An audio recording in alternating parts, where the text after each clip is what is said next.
كتب عليكم القتال لكم وعسى أن تكرهوا شيئا وهو خير لكم وعسى أن تحبوا شيئا وهو شر لكم والله يعلم وأنتم لا تعلمون. صدق الله. اچھا جی ٹھیک ہے. بسم اللہ الرحمن الرحیم. رکوع نمبر ہے 8 سے لے کر 9 اور 10 یہ آج مکمل کر لیتے ہیں. کل رکوع نمبر 8 تک بات ہو گئی تھی. حج کے متعلق آخری ہم نے بات کی تھی. جرنی آف لو ہے، یعنی کہ محبت کا سفر ہے حج، اس کے متعلق ہی یہاں پر ذکر کیا گیا تھا. اب الحج اشہر معلومات، حج کے جو مہینے ہیں نا حج پر جانے والے وہ معلوم ہیں. اور فمن فرض فیہن الحج فلا رفث ولا فسوق ولا جدال فی الحج، یعنی کہ حج جو ہے اپنے مقررہ مہینے کے جو ایام ہیں دن ہیں ان کے اندر ہی ادا کیا جاتا ہے. ذو الحجہ کہ آپ جانتے ہیں کہ 8 ذی الحجہ، 9، 10، 11 اور 12 کل جو ہے 5 دن ہے، لیکن عام طور پہ ان 5 دنوں میں سے 2.5 دن کے اندر حج مکمل کر لیا جاتا ہے. جو حج کا پورا طریقہ کار ہے اس کے اندر اس کو پورا کر لیا جاتا ہے. اگر کوئی جو ہے وہ کسی آخری دن جو اس کا ہے اس میں وہ رمی نہیں کر سکا یا کوئی عمل رکن اس کا رہ گیا تو وہ پھر اگلے دن بھی وہاں ٹھہرتا ہے مینا میں اور اس کو پورا کرنا پڑتا ہے. حج کے اندر عرفات کے اندر جو قیام ہے، ٹھہرنا ہے، وقوف عرفہ جس کو کہا جاتا ہے، وہ فرض ہے. اگر کسی نے مکمل حج کر لیا اور عرفہ کا وقوف نہیں کرا، یعنی کہ وہاں عصر سے مغرب کے درمیان کے وقت میں نہیں ٹھہرا، تو اس کا حج نہیں ہوگا، اس کا حج رہ جائے. اور بعض حضرات اکثر بلکہ فرماتے ہیں کہ جس نے حج کا کوئی بھی رکن ادا نہیں کرا لیکن وقوف عرفہ میں وہ پہنچ گیا، حتیٰ کہ اوپر سے جہاز میں سے گزر گیا، اس کا بھی وقوف ہو گیا، حج ہو گیا گویا. بہرحال تو حج میں کیا ہے وہ ان ایام میں نیت کر لیتا ہے تو وہ دوران حج احرام کی حالت میں اب اس پر پابندی ہے.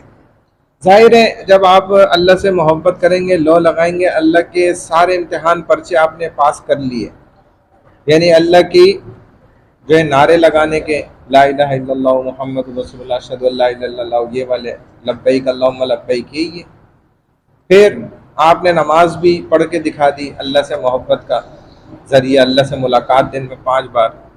پھر آپ نے بھوکا رہ کے بھی دکھا دیا، روزے رکھ کے کامیاب ہو گئے آپ اس میں بھی. اور اگر آپ پیسے والے تھے تو آپ نے زکوٰۃ بھی ادا کری، غریب تھے تو زکوٰۃ آپ پہ فرض نہیں تھی. اب آپ پہ حج فرض ہو گیا جب آپ مالی اعتبار سے صاحب نصاب، صاحب استطاعت ہو گئے حج پر جانے کے، سفر کرنے کے، اور پیچھے گھر والوں کے لیے بھی توشہ چھوڑنے کے. جب آپ کے پاس اتنا مال آ گیا تو حج فرض ہو گیا. اب حاجی کیا کرتا ہے؟ احرام باندھتا ہے، اپنے اصل کپڑے اتار کے اور کفن گویا کہ اپنے جسم پہ اوڑھ لیتا ہے.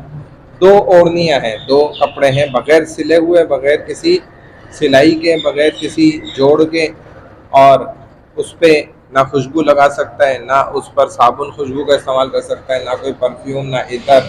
حالانکہ یہ سب چیزیں تو سنت ہے، دیکھا جائے خوشبو لگانا نبی علیہ الصلوۃ والسلام نہیں لگا سکتا. ایسے ہی چپل جو ہے وہ 2 پٹی کے صرف پہن سکتا ہے، پوری پیک والی نہیں پہن سکتا، سادی چپل پہن سکتا ہے.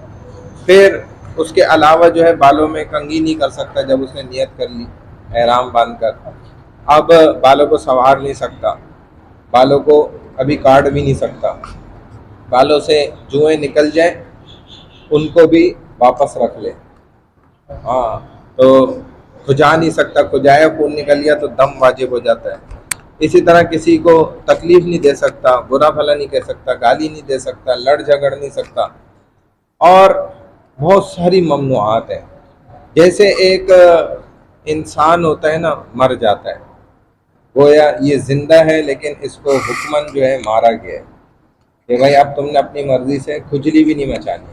اب رب کی مرضی چلے گی، کیونکہ تم عاشق ہو، وہ معشوق ہے، اور رب جیسا کہے گا تمہیں ویسا کرنا پڑے گا۔ تو حج میں کیا ہے کہ دوران حج احرام کی حالت میں شہوانی فعل، بیوی سے جمع اور اس کے متعلقات، گناہوں کے کام اور لڑائی جھگڑا، یہ سب نہیں کرنا ہے۔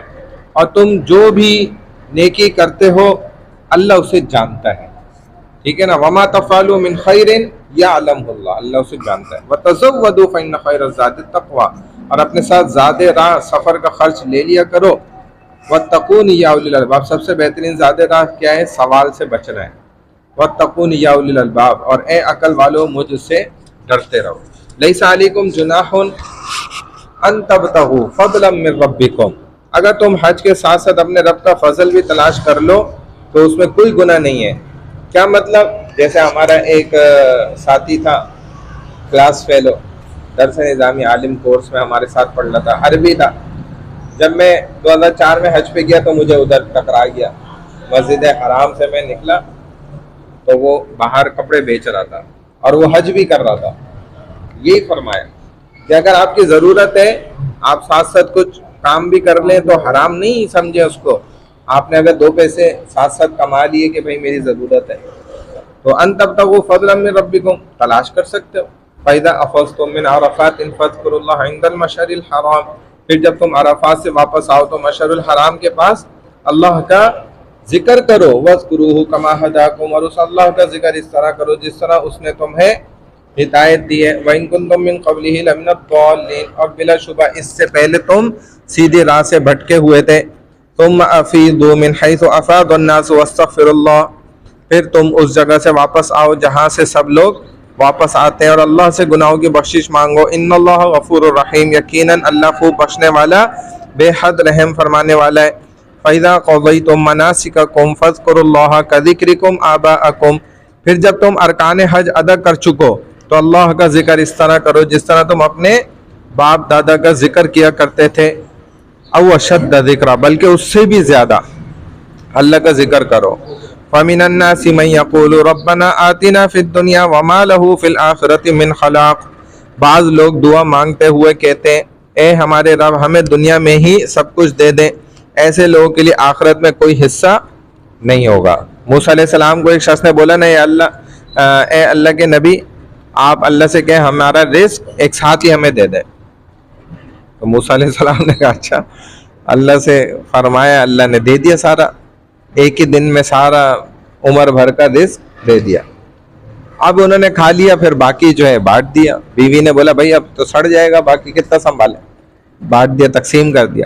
اگلے دن ڈبل مل گیا تو حیران، موسیٰ علیہ السلام پوچھ رہے ہیں اللہ سے، اللہ یہ کیا ہے؟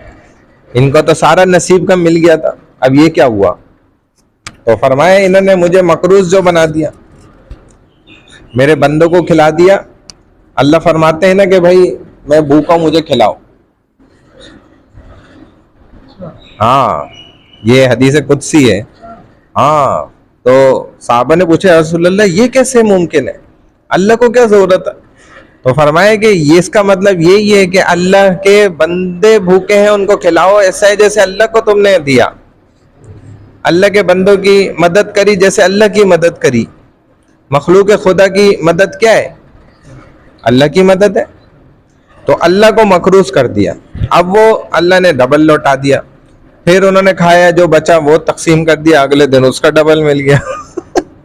تو یہ انسان جو ہے نا خود اپنا رزق روکتا بھی ہے، خود چلاتا بھی ہے۔ اللہ نے اتنی صدقہ جو ہے نا یہ بڑی زبردست چیز ہے، اگر صحیح طریقے سے کیا جائے نا بڑا فائدہ ہے ہاں اس کا۔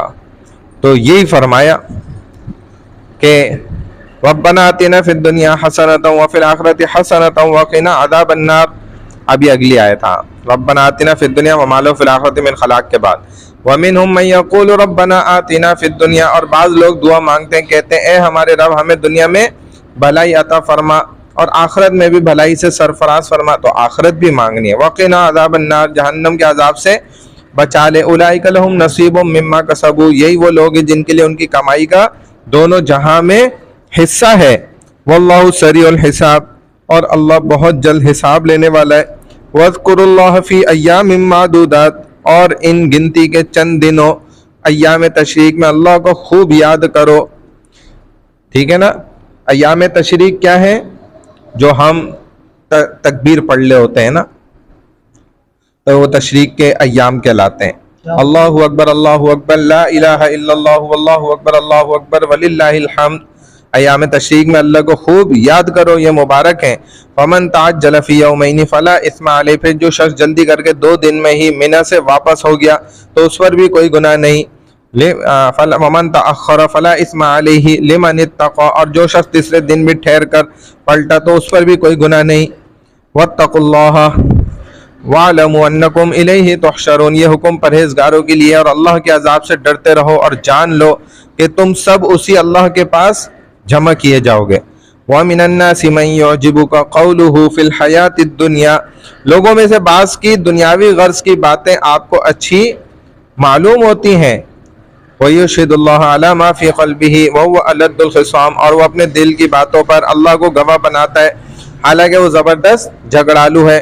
وَإِذَا تَوَلَّى سَعَىٰ فِي الْأَرْضِ لِيُفْسِدَ فِيهَا وَيُهْلِكَ الْحَرْثَ وَالنَّسْلَ وَاللَّهُ لَا يُحِبُّ الْفَسَادَ، جب وہ آپ کے پاس سے لوٹتا ہے تو زمین میں فساد پھیلانے اور زمین میں فساد پھیلانے، کھیتی برباد کرنے اور نسل انسانی کو ہلاک کرنے کی کوشش میں لگا رہتا ہے. واللہ لا يحب الفساد، اللہ تو فساد مچانے والوں کو پسند نہیں کرتے. اسی لیے کوشش کیا ہونی چاہیے کہ بھائی امن اور چین اور سکون کی فضا جو ہے نا قائم کی جائے، عام کی جائے.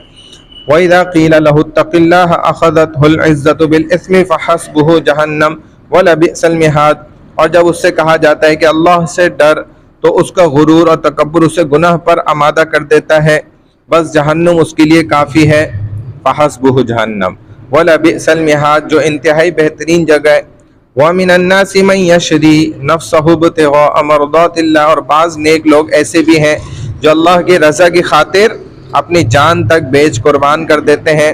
وَاللَّهُ رَءُوفٌ بِالْعِبَادِ، اور اللہ اپنے بندوں پر بے حد مہربان ہے. اللہ سے بڑا مہربان تو دنیا میں کوئی دوسرا ہے ہی نہیں، کائنات میں نہیں ہے. اللہ سب سے بڑے مہربان. یا ایھا الذین آمنوا ادخلوا فی السلم کافہ، اے ایمان والے اسلام میں پورے کے پورے داخل ہو جاؤ، یعنی کہ 100%. یہ آدھا تیتر آدھا بٹیر والا معاملہ نہیں چلے گا کہ بھائی کچھ دین کے حصے پہ چل رہے ہیں کچھ پہ نہیں. اللہ چاہتے ہیں میرے بندے پورے دین پر چلیں. وَلَا تَتَّبِعُوا خُطُوَاتِ الشَّيْطَانِ، اور شیطان کے قدموں کی پیروی نہ کرو. إِنَّهُ لَكُمْ عَدُوٌّ مُّبِينٌ، بے شک وہ تمہارا کھلا دشمن ہے. فَإِن زَلَلْتُم مِّن بَعْدِ مَا جَاءَتْكُمُ الْبَيِّنَاتُ فَاعْلَمُوا أَنَّ اللَّهَ عَزِيزٌ حَكِيمٌ، پھر اگر تم واضح دلائل آ جانے کے بعد بھی راہ حق سے پھسل جاؤ تو جان لو اللہ سب پر غالب ہے، خوب حکمت والا ہے.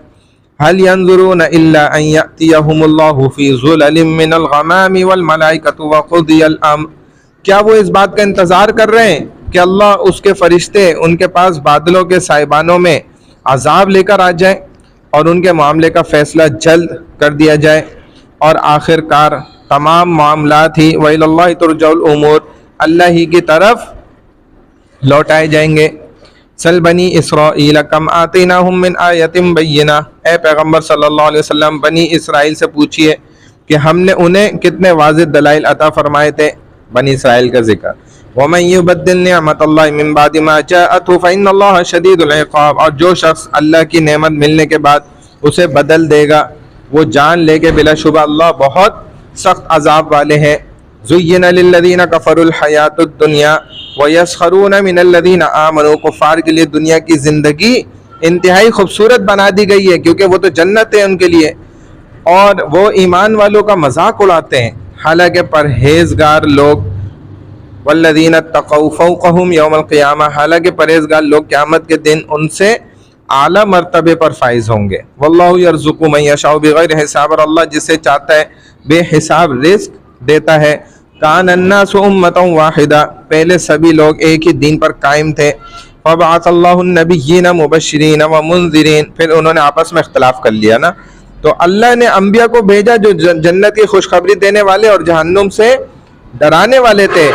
وَأَنزَلَ مَعَهُمُ الْكِتَابَ بِالْحَقِّ لِيَحْكُمَ بَيْنَ النَّاسِ فِيمَا اخْتَلَفُوا فِيهِ، ان کے ساتھ اللہ نے سچی کتابیں بھی نازل فرمائی ہیں تاکہ وہ لوگوں کو ان کے اختلافات کا فیصلہ کر دیں۔ اور واضح دلائل آ جانے کے بعد جن لوگوں نے اس میں اختلاف کیا وَمَا اخْتَلَفَ فِيهِ إِلَّا الَّذِينَ أُوتُوهُ مِن بَعْدِ مَا جَاءَتْهُمُ الْبَيِّنَاتُ، آ جانے کے بعد کھلی دلیل، بغیم بینہم، انہوں نے آپس میں اختلاف کر لیا، فَهَدَى اللَّهُ الَّذِينَ آمَنُوا لِمَا اخْتَلَفُوا فِيهِ مِنَ الْحَقِّ بِإِذْنِهِ، کیا اس کی وجہ ان کا آپس میں باہمی بغض و عناد تھا، آپس کی لڑائی جھگڑے۔ پھر جو لوگ پیغمبر آپ صلی اللہ علیہ وسلم پر ایمان لے آئے، اللہ نے انہیں انہی اختلافی امور میں حق کا راستہ دکھا دیا۔ واللہ یہدی من یشاء الی صراط مستقیم، اور اللہ جسے چاہتا ہے سیدھے راستے کی ہدایت دیتا ہے۔ ام حسبتم ان تدخلوا الجنۃ ولما یأتکم مثل الذین خلوا من قبلکم، کیا تم یہ گمان کیے بیٹھے ہو کہ تم یوں ہی جنت میں داخل ہو جاؤ گے جبکہ تمہیں ابھی وہ مصائب پیش ہی نہیں آئے جو تم سے پہلے لوگوں ایمان والوں کو پیش آئے۔ جیسے خطرناک نبیوں نے اس دین کی خاطر جو ہے 2 حصے ٹکڑے ہو جانے کو قبول کیا، لیکن دین کو چھوڑنا قبول نہیں کیا۔ جب نبوت مل گئی بس انہوں نے کہا 2 ٹکڑے ہو جائیں ٹھیک ہے۔ حضرت شیش علیہ السلام کا واقعہ پڑھیں، کتنے مصائب مشکلات برداشت کی۔ مستهم البأساء والضراء وزلزلوا حتى يقول الرسول والذين آمنوا معه متى نصر الله، ان پر سختیاں اور مصیبتیں آئیں اور وہ اس قدر جھنجھوڑے گئے یہاں تک کہ رسول اور ان پر ایمان لانے والے پکار اٹھے کہ اللہ کی مدد کب آئے گی۔ الا ان نصر اللہ قریب، یاد رکھو اللہ کی مدد قریب ہی ہے۔ یسألونک ماذا ينفقون، لوگ آپ صلی اللہ علیہ وسلم سے سوال کرتے ہیں کہ وہ اللہ کی راہ میں کیا خرچ کریں۔ قل ما انفقتم من خیر فللوالدین والاقربین والیتامى والمساکین وابن السبیل، آپ کہہ دیجئے جو مال بھی تم خرچ کرو وہ والدین، رشتہ داروں، یتیموں، مسکینوں اور مسافروں کے لیے ہے۔ وما تفعلوا من خیر فإن اللہ به علیم، اور تم جو بھی نیکی کرو گے اللہ اسے خوب جانتا ہے۔ کتب علیکم القتال وهو کرہ لکم، تم پر جہاد فرض کیا گیا ہے گو وہ تمہیں ناپسند ہو، اور بہت ہی ممکن ہے عسیٰ وعسیٰ ان تکرہوا شیئا وهو خیر لکم، بہت ہی ممکن ہے یہ بات کہ تم کسی چیز کو ناپسند سمجھو حالانکہ وہ تمہارے حق میں ہی بہتر ہو۔ وعسیٰ ان تحبوا شیئا وهو شر لکم، اور یہ بھی ممکن ہے کہ تم کسی چیز کو پسند کرو حالانکہ وہ تمہارے حق میں بری ہو۔ واللہ یعلم وانتم لا تعلمون، کیونکہ حقیقت اللہ ہی خوب جانتا ہے تم نہیں جانتے ہو۔ اور جہاد کے الجہاد ماض الی یوم القیامہ، نبی علیہ السلام نے فرمایا جہاد قیامت تک جاری رہے گا۔